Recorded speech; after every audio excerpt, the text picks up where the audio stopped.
There once was a guy who lived in our neighborhood named Jimmy. He got picked on a lot for being a confident and funny guy. His mouth tended to get him into a lot of trouble, and he seldom learned his lesson. He was just very content with who he was and refused to change it.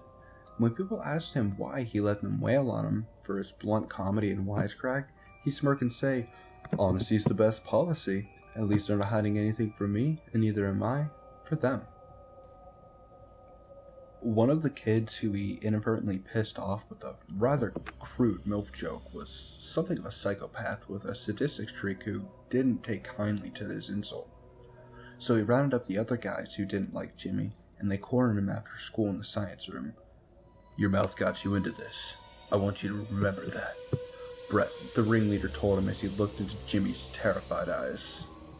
They grabbed some formic acid stored in the lab and threw it on his face. They stood around and watched him, screaming in agony as it ate through his flesh before sniggering and running out, pretending to be concerned and wanting help for him.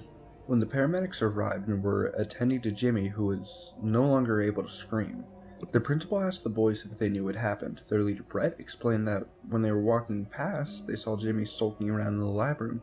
By the time they got in there, he was already in this state. The other members joined in and backed Brett up with other fake details as Jimmy tried to protest in silent agony. Their principal nodded and told them he would speak to them after he had a word with Jimmy and got his side, well, at least after Jimmy was out of the hospital, of course. After a few days passed and Jimmy was kept in the ICU with bandages over his face, the doctors salvaged what little they could of his face. His vision still intact in one eye and his jaw somehow withstanding, even though he lost so much flesh. He was still unable to speak and refused to respond to anyone.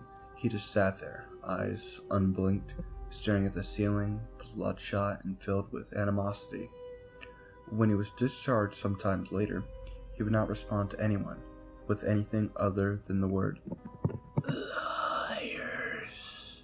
His social life was gone, unable to smile or even crack a joke anymore. He secluded himself to his room and began planning. A sick, vindictive thought started appearing in his mind. He would get them all one by one, decimate them, slice them, burn them.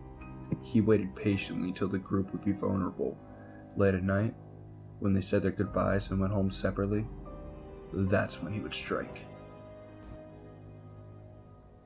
That weekend, Brett received a package in the mail. Curiously, he opened it to find a VHS tape with the words, "For You," etched crudely onto the front. He put it in and played it.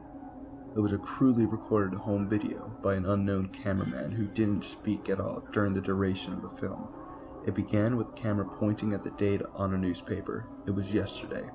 As he zoomed out, you could see it was in a basement, a single flickering light bulb hanging above and casting an uncomfortable scene. By the time he had completely zoomed out, it was apparent this was no normal video. In the front of the cameraman, on his hands and knees, was one of Brett's friends. He was naked, a dirty blindfold around his face, and a crude gag in his mouth. He was covered in blood, horrific burns, lacerations, and wounds, one particularly large one on his back that stood out, that almost looked like a word. The cameraman, with gloved hands, took out the gag of the crying boy's mouth, and immediately he began to beg to go home. "Please, man, please, just let me go. I did what you wanted. Oh, God. Jesse, Mike, Keith, you made me fucking butcher them. I just want to go home, man. Please. I'm so sorry, guys. I'm so sorry." He just kept repeating it over and over, rocking back and forth as he did so. Brett's legs began to shake and he felt bile rise in his stomach. He could now see the burned, mangled bodies in the background. The body of all of his friends. All of them had marks in their bodies and deep, large cuts. The cameraman reached out to the boy's chin and lifted it up, encouraging him to stand. He did so obediently as he was slowly led to the door off screen, whimpering. Brett could see what had been cut into his friend's back. Now, it was the word liars. The camera cut out temporarily. When it restarted again, there was no longer inside. They were instead outside in the cold snow on the outskirts of the wood and didn't appear to be the original man holding the camera anymore. It was Brett's friend.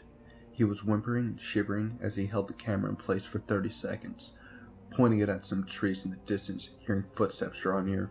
"Where are you, man? You said I could go, man. You said I could go!" The boy was screaming and crying, frightened out of his mind as the sound of crunching snow drew nearer from seemingly every angle. It stopped. He turned around to see the mangled face of Jimmy. A horrifying howl blasted through the speakers and the word "liars" appeared before the tape abruptly stopped. Brett felt faint, and he darted to lock his front door, knowing what was coming.